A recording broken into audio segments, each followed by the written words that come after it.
نماز وسعت الرزق.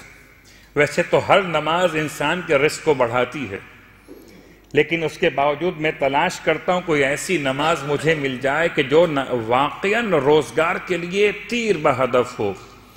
تو روایت کے اعتبار سے امام جعفر صادق علیہ السلام کی بارگاہ یہ 2 رکعت نماز ہے. یہ بات یاد رکھیے گا کہ مولائے متقیان جیسی عظیم شخصیت بھی جب گھر سے باہر کسی اہم کام سے نکلتے تھے تو آپ 2 رکعت نماز پڑھ کر اس اہم کام کے لیے خدا سے مدد طلب کرتے تھے، میرے اور آپ کی ہدایت کے لیے، میری اور آپ کی تعلیم اور تربیت کے لیے. اور قرآن مجید بھی مجھ سے بھی کہتا ہے اور آپ سے بھی کہتا ہے وَاسْتَعِینُوا بِالصَّبْرِ وَالصَّلَاةِ، اپنے کاموں میں مدد طلب کرو، نماز سے بھی اور روزے سے بھی. 2 رکعت نماز وسعت الرزق کے لیے. یہ نماز کیسے پڑھی جائے؟ کہ بالکل 2 رکعتوں کی نیت یہ ہوگی نماز پڑھتا ہوں 2 رکعت برائے وسعت الرزق قربتاً الی اللہ. اور اگر گھر میں خاتون بھی پڑھیں تو بہت زیادہ بہتر ہے کہ مسئلہ رزق میں دونوں کا ایک مسئلہ ہے، مردوں کا بھی ہے اور خواتین کا بھی ہے. کبھی ہو سکتا ہے نصیب خواتین کا ہو، کبھی ہو سکتا ہے نصیب مردوں کا ہو. 2 رکعت نماز ہے، مشکل نماز نہیں ہے.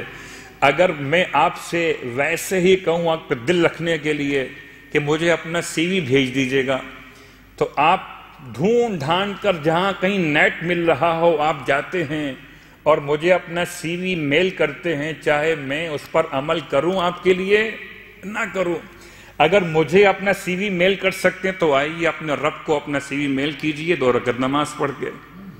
اور پھر خدا تو ایسا مہربان خدا ہے کہ سارے لوگ ساتھ چھوڑ دیں تو یہ ہو سکتا ہے کہ چھوڑ دیں، مگر ایک ہی ذات وہ ہے جو انسان کا ساتھ کبھی نہیں چھوڑتی اور اسے ہی تو خدا کہتے ہیں.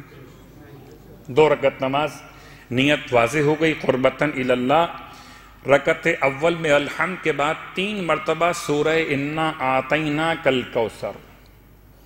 اتنا آسان طریقہ ہے کہ ایک مشکل نہیں ہے. انسان ہم جتنے بیٹھے ہوئے ہیں کوئی اور سورہ یاد ہو کہ نہ ہو مگر سورہ کوثر تو یاد ہوتی. رکعت دوم میں ذرا سا مشکل ہے، وہ 2 سورے ہیں، سورہ قل اعوذ برب الناس اور سورہ قل اعوذ برب الفلق. پہلے فلق پڑھیے 3 دفعہ، پھر سورہ ناس پڑھیے 3 دفعہ. رکعت دوم میں الحمد کے بعد سورہ فلق سورہ ناس 3 دفعہ، پھر قنوت و رکوع و سجود اور تشہد و سلام عام نماز فجر کی طرح مکمل کر لیجئے. اور نماز پڑھنے کے بعد پھر خدا سے اپنے رزق میں برکت کی دعا مانگیے. اور جب کبھی دعا مانگیے تو یاد رکھیے اللہ کے رسول کی ماں کا واسطہ دے کر دعا مانگیے، اس لیے کہ جب کسی کی ماں کا واسطہ دیا جائے کائنات میں کچھ بھی نہ ہوتا اگر ختمیہ مرتبت کی ذات نہ ہوتی.